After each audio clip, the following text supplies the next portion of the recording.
Okay. So, basta may pinagsimulan na may foundation na tayong mga basic. So, kasi nasabi ko po yan, sir, kasi ang basic lang naman natin, ang supply natin, line 1, line 2, single phase.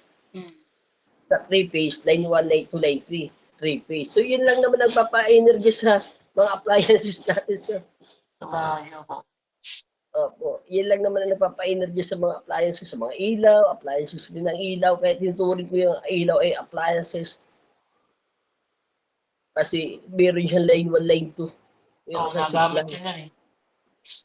Opo, gumagamit niya ng line 1, line 2 na supply para umilaw, para ma-energize. So, yun lang naman ang basic. Tapos yung switch, mag-on and off lang siya. On and off. Okay, so kaya lang nagiging, naiisip natin na fire time fire kasi meron nagiging automatic. Minsan nakapalapak na lang, mag-off na lang yung ilaw. Minsan magsisigaw ka na lang, mag-off na yung ilaw. Tatapat ka lang sa pintuan, bubukas ng pusa yung pintuan. So sabi, mahirap ang yan, mahirap. So anong basic ng switch pa rin, sir?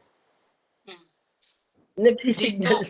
Nagsisignal lang sa kanya. Dito, upakan mo na lang na bukas. Pag bukas. sa tiyo ko, yung bahay nila, tatlong papel. Pag close, isang ganun lang, close na. Signal lang yun, may signal lang yun. Pero ang trabaho no, ng switch na yun, nag-on and off lang din. Ang basic nun, yung aparato yun, line 1, line 2 rin po. Sensor. Mayroon siya line 1, line 2.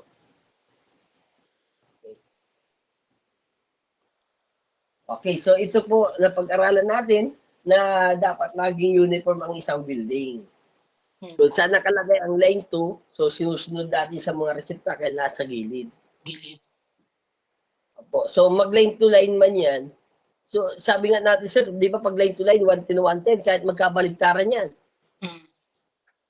So hindi natin sinasanay. So ibig sabihin, sir, pwede. Kahit baligtad naman yan, sir, iilaw yan. Pero hindi natin sinasanay sa katawan natin. Kasi masasanay tayo. Di ba? Yun ang kaugalian. Pag kung ano yung ginagawa nyo, laging ginagawa na yan. Para mawala yun, so sundin mo yung isang technique na hindi natin mababaligtad. So, dun tayo magsasanay. So, kasi sir, experience ko rin yan noon. Ang totoo kaya, sir, lahat naman tayo nagsisimula sa walang alam eh. Di ba? Totoo yan. Wala naman alam. Kahit naman ako nung nagsimula ako niyan, barbaligtad lang naman ang trabaho ko. Kaya lang naiisip ko na hindi maganda. Hindi maganda yung ginagawa ko dahil yung may-ari ang mahihirapan ko. Maapektuhan. Saka yung kasama kong electrician na pagpapalit. So, yung kapwa ko electrician na mahirapan, yung mga maintenance. So, napapansin ko kasi yan sa pag nag-seminar ako, dahil inaano ko, so, ina-apply ko sa sarili ko, mali pala yung mga ginagawa ko. So, kaya binabago ko na yun. Kaya isinishare ko rin po. Okay. So, kung nabaligtad sa akin ito, sir, sasabihin ng may-ari, naka-off na yan, wala na yung kuryente. Ay baligtad pala yung pagkatrabaho ng electrician. So ako, sir, isang biktima rin ako dyan. Electrician na ako. Pagdating ko sa mga troubleshooting, nagugulat ako kasi nakukuryente ako. So akala ko napaupo. Kasi wala nga, di pa masyadong may alam. So nagugulat ako. So na-analyze ko, kaya pala ito dapat gawin. Ang line 1 ay laging nasa switch. Okay. Experience ko rin po yan. Kaya sir, nangyari, meron mga ganyan na babaliktad. So, nandun na naman yung isang pinag-aralan natin na hindi mabubuo ang live wire kung walang neutral.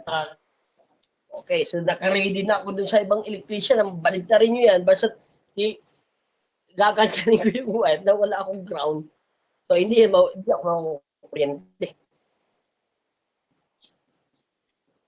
Okay, so lahat ng wire, isipin natin, sir. Isipin po natin na may power. So, nandun na naman sa pinag-aralan natin na hindi mabubuo ang live wire kung walang neutral. Walang neutral. Opo. So, okay. Basta maggagalaw tayo sa isang wire, kailangan safe tayo. So, hindi tayo basta-basta lang sugod at sugod. Sugod na sugod. Opo. Kahit sarili natin yung bahay, ganun pa rin ang ginagawa, sir. Opo. Para hindi matsambahan. Hindi mag-ground. Okay. So, malinaw nito, sir. Opo. Pagpasok ng switch, live wire, lalabas siya, live wire pa rin, so Live wire. tinatawag na return. Return. So, ang return papunta sa valve, ang ground or neutral papunta rin sa valve. Valve. So, ang basic ng lighting, ang basic ng mga appliances natin, magkaroon siya ng line 1, magkaroon siya ng line 2. Iilaw yan. So, nandun na po yan sa napag-aralan natin. Closed circuit na. Pag nag-on tayo, closed circuit na yung area. Magkakaroon na siya ng resistance. Ilaw. So, sir, may katanungan ka po? Wala po. Opo ako na. Okay na po. So, next tayo. Opo.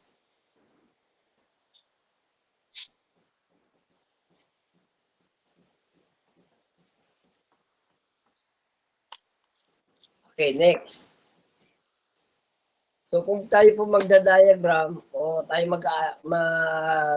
mag-wiring, so, di natin maiwasan na gumawa ng diagram o Drawing. drawing ng bahay. Diba? Kadalasan, minsan nga, sarili nating bahay yan, drawing pa natin para makita natin kung anong mga dapat gawin. Opo. So, yun po ang dapat gawin din sa electrical. So, nauna yung plano. Hindi po nauna yung trabaho. Kasi paano tayo makakapagtrabaho kung walang pagsisimulan? Oo. Paano tayo makakabili ng materialis? Kung walang plano, walang nakalista ka, no? Opo. Kung wala nakalista. So, ibig sabihin, sir, hindi naman po sinasabi na, kailangan pa natin ng engineer yan kasi plano na pinag-uusapan. Hindi naman po yun ibig sabihin. So, yung sarili lang natin na pwede natin iguhit yung gagawin natin. Diba? So, pagpapamilya ng kaptano pa rin. Diba? Wala pa. Okay. So, sa building po, sir, kailangan mauna yung pag-a-analyze natin, pag-aaral natin kung saan natin ilalagay yung ilaw, saan natin ilalagay yung breaker, so para makabili tayo ng materialis. Opo. Okay. So, kung wala kasi nun, tsamba-tsamba na lang yung bibili ng materialis. Nakita ko si kumpare, ito binili niya, ito rin nabibiling. So, hindi naman pala bagay doon sa bahay na ginawa. Opo, hindi naman pala tugma yung mga wire. Nakita ko ngayon yung kaibigan ko, ganito ang ginawa, bibili ng breaker, hindi naman niya alam kung swak ba yung mga amperahe. So, nakita ko ngayon yung katrabaho ko, ang binili ay 3 1 gang, 3 3 gang so binili. Hindi naman pala yung kailangan. Kailangan may plano. So, ito po yon. Pag nag-guhit tayo, so, alighting, so may tagging tayo nilalagay. Para hindi rin tayo malito sa mga tagging ng drawing, sa diagram. Okay. So, ito pong symbol na yan, isang symbol po yan ng ilaw. Or lighting. Maraming klaseng symbol po. Kapag cube light naman, ang symbol ng cube light na kaganyan. Okay, so, ito na ang gagamitin natin symbol. Mga ilaw. Ilaw. So, Ano yung cube light? Ano yung cube light? Ano po? Cube light yung drawing mo. Ano yung Okay. Yung mga cube light po dati, yung ginagamit natin yung mga fluorescent. Oo. Yung malabas. Okay. Yung mga tube. Wala na ata ngayon yan? Po? Wala na ata nagamit yan? Blind. Meron po, binago lang yung pangalan. Ganun pa rin ang forma. Yung nakikita niyo sa gilid ng mga bahay, yung mga design sa tabi, Yung mga signboard, mga billboard, mga ganyan. opo, sa mga billboard, Ah, yan pa rin ang ginagamit. Kublay, ano rin po yan, fluorescent. fluorescent pala. Okay. Yan pala Kumbaga yung sira, light. opo, Mahabang ilaw. ang tawag na doon ay T5. Pag nag-build tayo sa hardware, T5. So, ganun naman talaga sir na bagay sir, uso-uso para mabili. Sawa na yung tao sa ganito, sawa na sa ambel. So, ibang design naman para mabili na naman. Diba? LED na ngayon ang uso eh. Opo, LED na uso. So, LED na naman lahat ang ibibinta para mabili. Ganun, sir. Kagaya nga yung na-experience ko na naman na noong yung binata pa po ako, mga binata pa ako, uso doon sa amin, diskuhan. So, habang tumatagal, wala yung mga diskuhan. So, ngayon pala, bumalik na naman, diskuhan na naman. So, parang nasasawa yung tao. Talagang palit-palit lang yan, sir. Mabalik at mabalik pa Sa, rin. opo, sa electrical naman natin, hindi nagsasawa yung pag-aaral, tuloy-tuloy yung pag-aaral. Kaya taon-taon, nagbabago yung mga device. Pero yung basic, hindi magbabago, sir. Yan pa rin. Ganun pa rin. Okay, ganun yan, sir. Yung basic natin, hindi magbabago. Magbabago lang yun pag may nag-imbento na line po. Pag may nag-imbento na limang wire sa isang appliances. So, line 1, line 2 pa rin yan, sir. Saka line 1, line 2, line 3. Excuse me. Okay. So, nababago lang yung mga design. Okay. Taon-taon yan, sir. Cellphone nga natin, sir. Pagka isang taon, wala na. May design na naman na bago. Bago. Okay. Tuloy natin po dito. So, ang symbol ng gagamitin natin ito po sa mga ilaw. So, may mga symbol na ganyan, ilaw rin po yan. O mga bulb. Okay. So, kung tayo mag-drawing, sir, kapag sinabi po A, may tagging tayo kung sino yung magkakasama. So, halimbawa, sir, nakikita ko dyan sa inyo, sir, may pinlight ka dyan sa bahay niyo po, may pinlight. So, pag nag-on ka ng switch, may mga kasabay siyang umiilaw. So, ito yung tagging na ginagamit. Kung yan tatlong yan ay sabay-sabay umiilaw sa isang switch, so may tagging yan. Pag sinabing A, may katumbas siya ng A pa rin, may katumbas din siya ng A, sabay-sabay silang iilaw. Ilaw. Okay. So kung nakalagay naman na tagging A, B, C, so ibig sabihin naman yan, tatlong switch sila. Iba-ibang switch. Okay, iba-ibang switch yan. Okay, kung dalawa B, so dalawang switch sila. Isang switch ng A, Dalawang switch. isang switch ng B. Isang switch lang po yung B. So, bali dalawa sila. Okay, so may mga tinatawag tayong 1 gang, 2 gang, 3 gang. Okay, pag sinabi mo, familiar na po kayo sa 1 gang? Saksakan po yan. Hindi po, nasa switch pad po tayo. Yan. Yan ang sabi ko. 1 gang. Okay, 1 gang. So, pag sinabing 2 gang, dalawa po yan na magkatabi. Pag sinabing 3 gang, tatlong switch na magkatabi. Okay. Di ibig sabihin ng A sa kadalawang B, ang may lalagay dyan, dalawang gang. Apo. So, A, dalawang B, so, 2 gang switch po yan.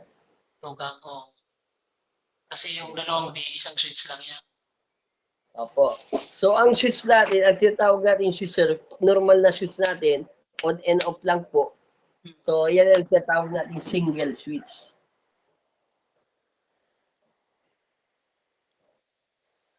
Okay, single switch. So sa single switch, meron tayong tinatawag na one gang. Pag sinabing S, symbol po yan ng switch. Switch.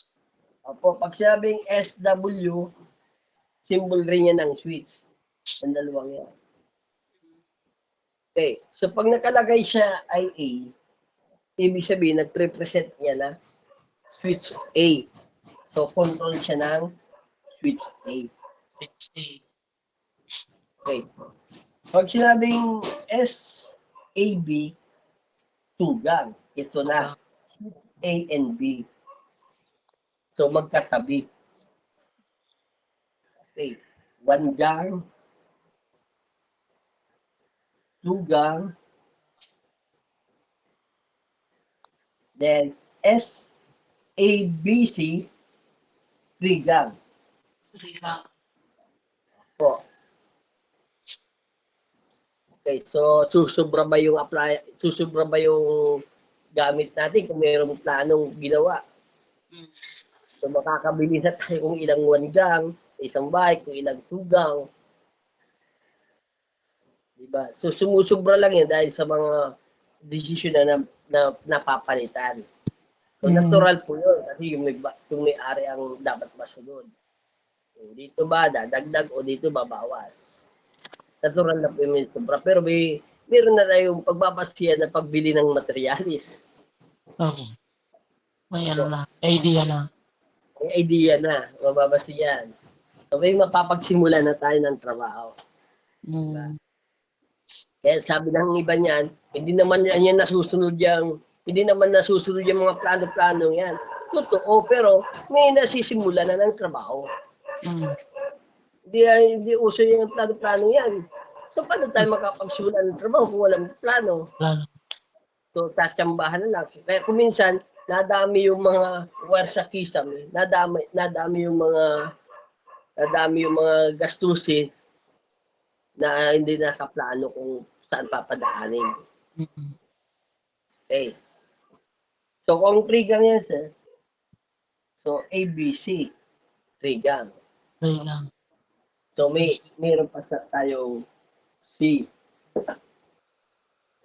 Okay. So, kung magkaiwa-hiwalay naman yan na area, isang kwarto, isang ilaw, isang kwarto, ganyan.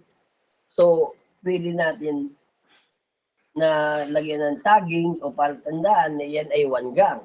Mm. So, kung magkaiwalay yung dalawang switch, so yan ay S, B, and C ang tagging. Mm. So, mabibilang na natin sa isang bahay kung ilan ang dapat nating bilhin. Hindi na gamit. Opo. So, kung magkakaiwalay silang tatlo, so S, C. Kasi meron ka ng A, meron ka ng B, sisunod naman, sina naman. Oo. Kung meron pa tayong isa pang ilaw, tapos isang switch, so D naman po ang kasunod nun. So, yun pa pagtatrabaho natin. Para hindi po hindi po tayo Malilito. nasasayang, nalilito o kung saan natin ilalagay. Trabaho, latag lang ng latag. Diba? So, sasabihin nga din sa atin ng iba, ang bilis lang, ang mahal na yung switch, ang bilis lang pala gagawin. So, hindi nila alam, wala pa sa trabaho, pinag-iisipan na, Mm. kaya napapabilis. Mm. Ang bilis lang nga yung gawin, yung isang bahay pa yan, 2 araw lang, ganyan dito na siningit. So, hindi nila alam na hindi pa nagtatrabaho, hindi pa nakikita gumagalaw, nagtatrabaho na yung isip. Trabaho na yun. Nasa bahay pala yung electrician, nagtatrabaho na yan. Mm. Diba, gumagawa na yun ng plano para Plano. pagdating sa trabaho natin. Gagawin na lang. Okay. Ilalatag na lang ilalagay na lang ng ilalagay. So, hindi naman ito.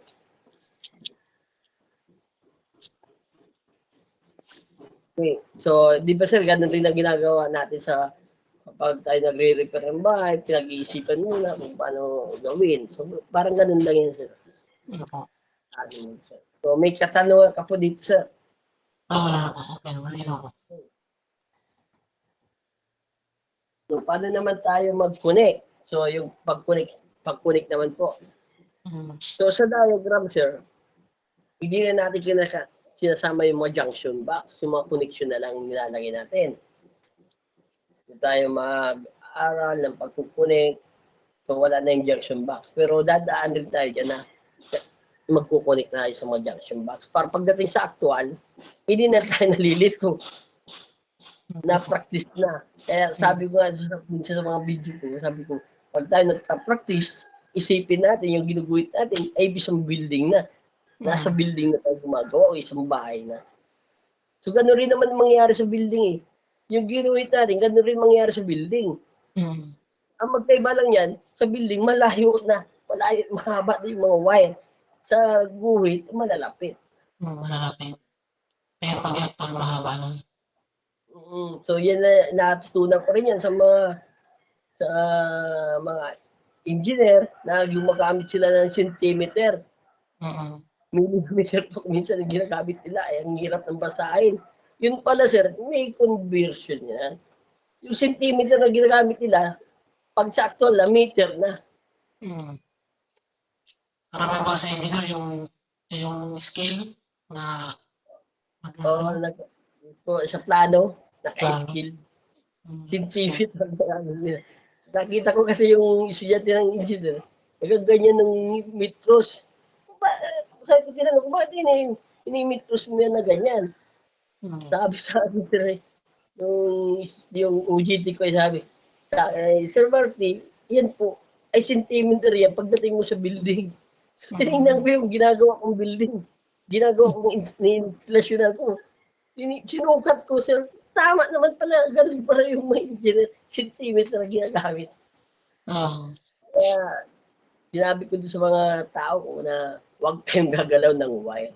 Kasi ang wire na yan, compute yan ng mga engineer. Kala natin, sabi ko sa mga kasama ko, kala natin okay lang yan sa engineer, pero pinapansin tayo. Pag nawala niya ng wire, nagkulang yung wire, alam na yan kung ano napasaan. Hindi na tayo tatawagin yan. Hindi na tayo. Oo. So, yun po ang dahilan ng hindi tumatagal. Akala nila, okay lang, nawawala, hindi sila sisita. Kasi hindi naman talaga sila sisitahin. Babantayan pa sila ng babantayan. So, kaya yung engineer na mawala. Pero sa susunod, asahan natin na sequest, wala ka na. Wala na. Wala na, hindi lang yung makasalita. Magtataka ka lang, hindi ka na pinawali. Oo, yes po. Okay. So, yun po napapansin ko dyan. Kaya, alam na yan, magsusubra lang yan konti, kukulang yan konti, pwede. Pero kung sobrang mawala, alam na yan. So, hindi ka na, yan. So, tatanggapin ng engineer, ng mga kontraktor, kung tama yung ginagawa. So, hindi ka naman babantayan kasi dun lang sa mga wire na yan, kilala na kung nasa tama yung mga ginagawa natin. Okay, so although hindi naman natin ginawa na lumabas na mga wire, kung umulang naman yung lista nila, so ibig sabihin mali yung pakagawa. Mali yung paka-handle natin sa isang building, yung pakalatag. So kung saan pinahaba yung mga wire. So isa pa po yun sa mga senaryo na kulang na yung estimate ng engineer. Okay. So kasi engineer yan yan ang pinag-aralan nila, pinag-perfect nila So, okay, next po. So, paano po i-connect? Okay, so sabi nga natin, ang line 2 lagi nasa pangalawang linya, ang line 1 nasa unahan. So, kung 3 gang tayo, tatlong switch na magkakatabi. So, kung 1 gang, isang switch lang. Isang switch. Okay, sa switch natin, sir, sa switch na kadalasan na ginagamit natin dito sa Pilipinas, 4 ang terminal. So, hindi naman lahat parehas yan. Sa ibang bansa, iba naman ang design. So, dito sa atin, Iba-iba rin ang design, pero ang hawak kong switch ay 4. Mm. Okay. 4 ang terminal. So, yung terminal yan, sir, pag ang symbol natin ng switch nakaganyan. Okay. Kapag Yun. ang symbol ng switch ay putol alinya, so napag-aralan na natin, sir, anong ibig sabihin yan? Open. Open Open. line. Yung sa return. Opo, naka-off position. Okay. So, pag ang switch natin is magkadikit, so, ibig sabihin yan, closed circuit. Mm. Okay, naka-on position. Okay. So, kung naka-on na yan, tapos hindi pa umiilaw, so, ibig sabihin, may putol yung linya. Mm. So, doon muna magagamit na naman yung tester natin na continuity, voltage. Oh. Yung voltage, kung walang dumadali na voltage, so ibig sabihin, putol yung linya. Nakauna niya yung switch, hindi pa umiilaw, so ibig sabihin, putol yung linya. May total wire. May putol na wire. So, hindi naman po lahat ng scenario sa electrical ay dapat tandaan. So, husay yung lumalabas sa atin kung alam natin yung basic. Okay.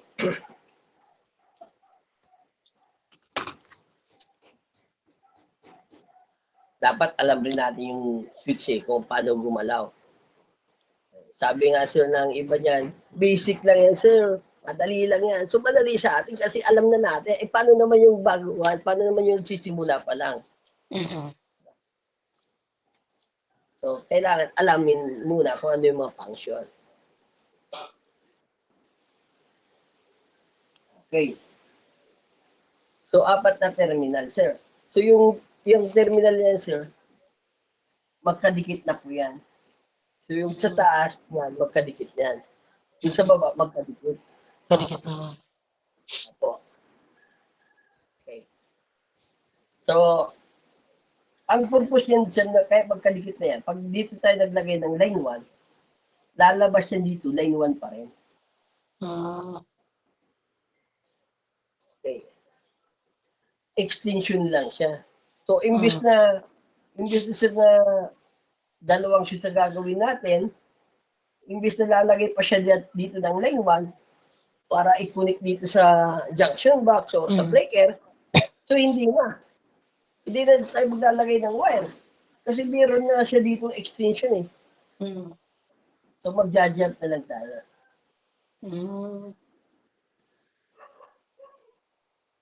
Okay. So, ganyan silang pag-i-install ng mga 1 gang, 2 gang, 3 gang. So, kung 3 gang po yan, 3 gang, Ganun din. ganun din. Ano lang. Di ba? Eh kung lalagay ka pa dito ng live wire para i-connect dito sa live wire. So ilang wire ang ginamit natin? 1, 2, 3 sa live wire pa lang. Makonsumo na. Opo, so yung return, 1, 2, 3. So 1, 2, 3, 4, 5, 6. 6 na. Okay, so kung ginawa ng electrician ay ganito, yung ginawa natin ay nakaganyan. So, ilan lang wire? 1, 2, 3, 4. 4 lang. Kunti lang. Nakatipid. Yes, sir. So, yan, sir. Yan, sir, dapat ituro rin talaga, sir, yung mga switch natin kung paano ang function. Hindi na, pero kasi iniisip nila, sir, ay simple lang. Simple lang na dapat malaman. So, hindi yan simple hindi yan simple sa mga baguhan natin, sa mga nag-aaral. So, hindi pa yan simple. So, dapat alamin rin po kung ano yung function ng switch.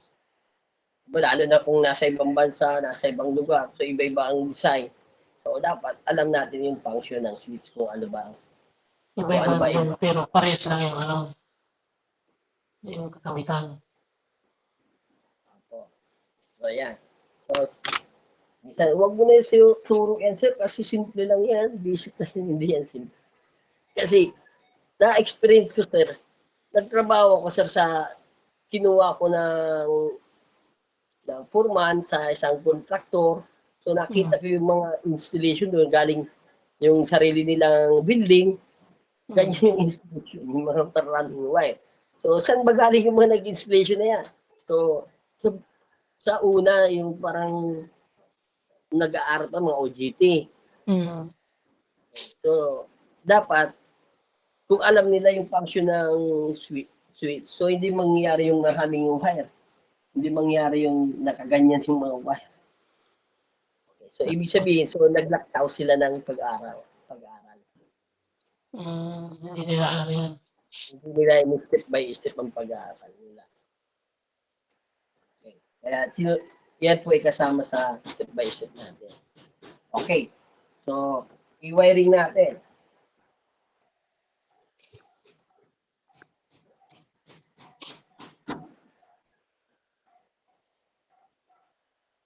Okay. Wiring natin sa ito yung SA. So, ang line 2, always po yung nasa bali. Okay. So, hindi na tayo malilito, sir, kasi may tagging na tayo. May color coding. So, nilagay yan ng PEC code para sa pagtatrabaho. Hindi yan nilagay na para i-drawing lang. Para sa drawing lang. Ganyan na nga yung drawing. Tapos pagdating sa actual, binabaliktad pa. So, mali, sir. Parang pansarili yung kaalaman niya. Di ba? Hindi nasunod sa drawing. So, kaya nga, may mga nagtuturo sa atin na diagram para sundin na rin sa trabaho. So. Okay.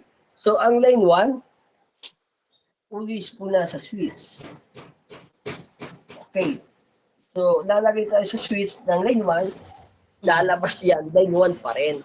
Pero may pangalan.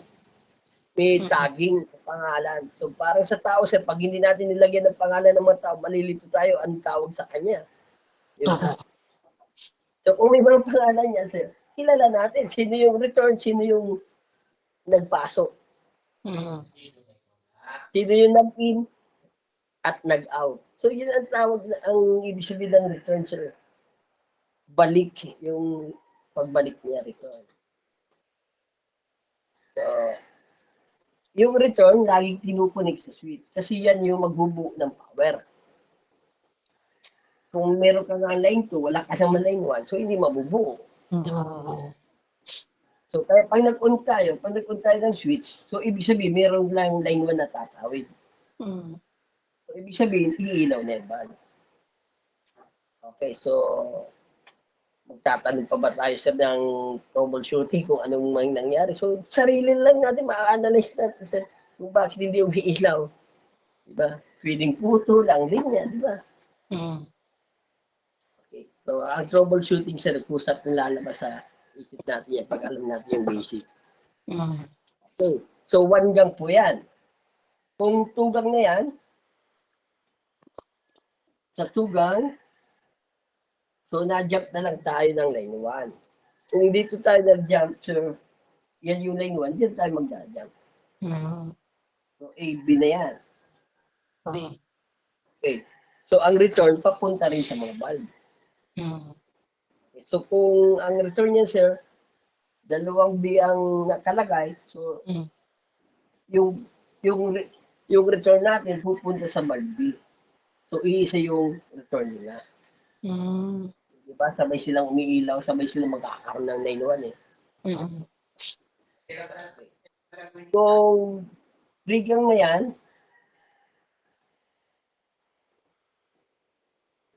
ABC, so jump rin tayo ng line 1 para pareha sila magkaroon ng line 1. Okay. So yung return, pupunta naman sa bulb. So sa actual, gumagamit tayo ng junction box, gumagamit tayo ng utility box. So yung utility box po, so ganito yung utility box. Ginagamitan natin utility box kasi ang function ng utility box, base po yan. Base siya ng mga switch. So, lagayan ng mga switch, lagayan, base ng mga saksakan. Takan. Opo, yan yung utility box, yun function niya. So, yun naman po function ng junction box, yung octagon. So, tapping point po or splicing box, doon tayo nag-i-splice. Kaya sa actual, sir, sa actual po, may junction box yan nakalagay. Kasi may tapping tayo, may nag-tap tayo ng mga wire. Mm. Diba? So, malagay tayo ng junction box. So, ang junction box, sir, huwag natin tipirin ang junction box kasi ang trabaho niya, tapping point or splicing box. Mm. So, pagkaano ba ang wire sa junction box? So, di ba, mas mahal ang junction, mas mahal ang wire. Mm. So, kung wire dito, sir, papapuntay pa natin dito. So, pwede naman mag-junction box tayo para umiksi yung mga wire na gagamitin. Para So, makatipid. makatipid. So, hindi naman yung siya tipid na pandaraya. So, hindi naman tipid na dinaya lang natin hindi niya. So, talagang natural na maggamit ng junction box kasi dinisign nga yung junction box, hindi natin gagamitin. Mm. Di ba? Kaya nga tayo may junction box na design para sa pag nag-i-splice. So, tingnan nyo sir, yung line 1 dito, yung line 2, tatawid ka papunta rito. So, mahabang wire. Sa Mahabang actual, wire. Mm. so, nandun na sa katabi natin, sa mas malapit. So, lagyan natin ng junction box yan para makakonect tayo ng line. Mm. Okay. So, yun ang purpose niyan sa junction box. Okay. Okay, sir, malinaw po, sir. Malinaw po. Naging uniform po. Oo, malinaw po. Maganda Okay, yung so, plan. okay, sir, pwede niyo pong kopyahin, sir. Screenshot ko, pati screenshot ko. Okay na? Okay na po. Okay, na-screenshot niyo na po. Okay, next.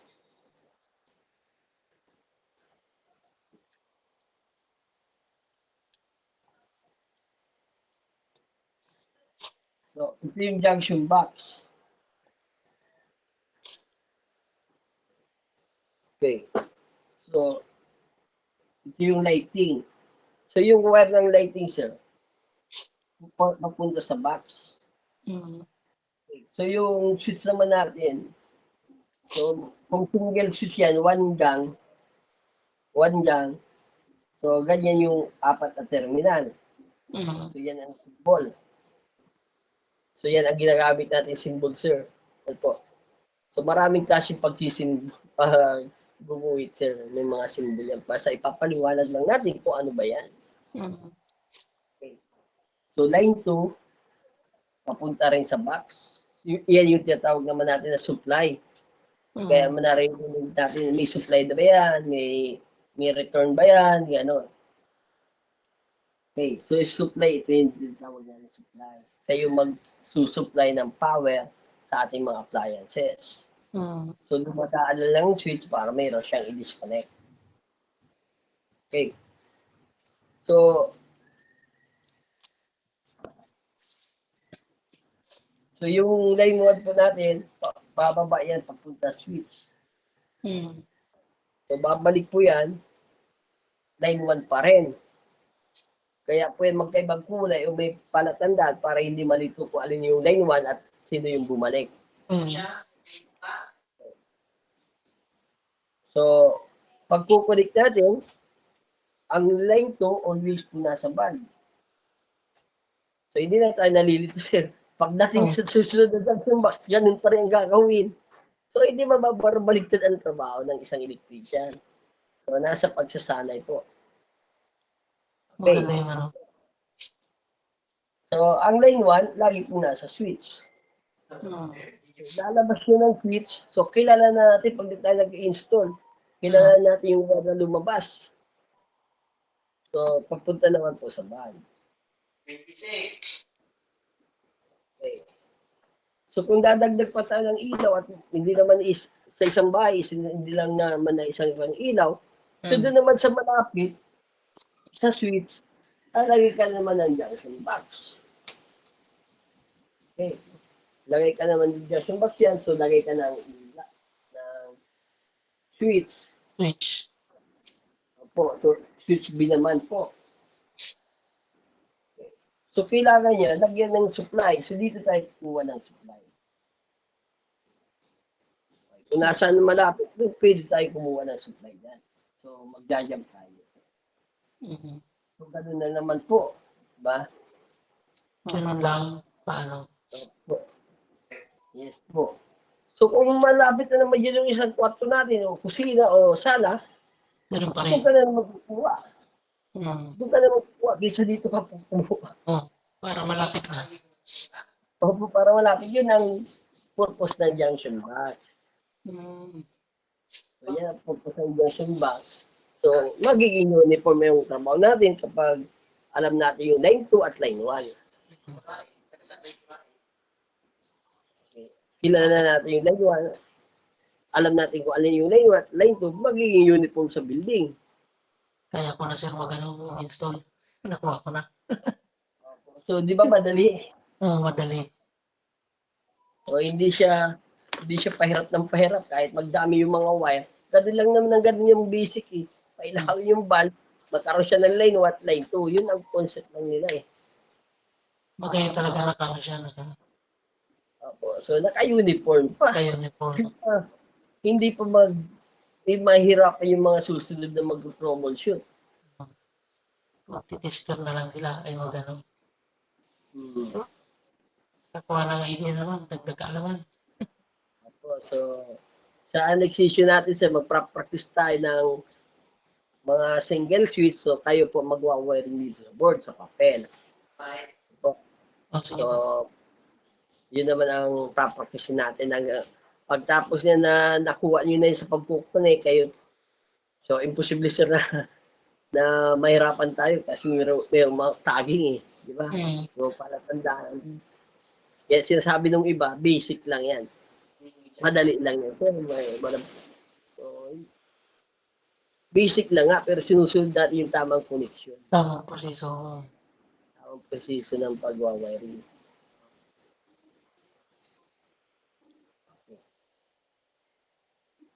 Sa annexation natin, sir, practice pa rin tayo, padagdag yung mga ilaw. Okay po. Kuha ang muli na po. Ayan, sir. Okay, maraming salamat sir sa tiwala niyo po. Next session tayo ulit. Tig-send ko na rin sir yung ano ko. Yung bayad ko Apo, so maraming Sa- salamat sir. sa Palawan. Ginawa ko ng 1.8 kasi maganda ka magturo sir eh. Ay, Task po salamat yun. sir, salamat. Okay po. Salamat po. Sige po sir. Sige Yung po. next time ano. Okay, sige sir. Ingat po kayo dyan sir. Okay po. Thank you po. Okay po, ingat po.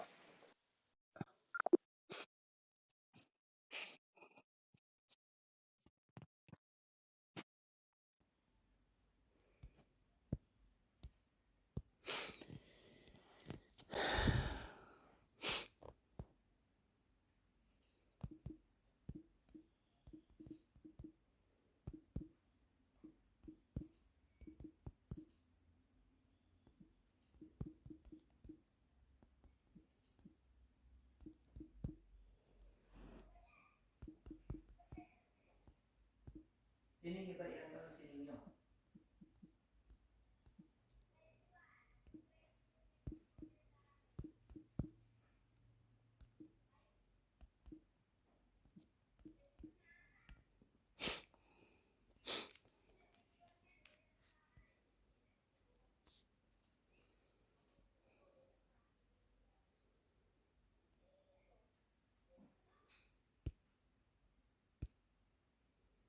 Buti hindi pa nabubuntis ni girlfriend niya.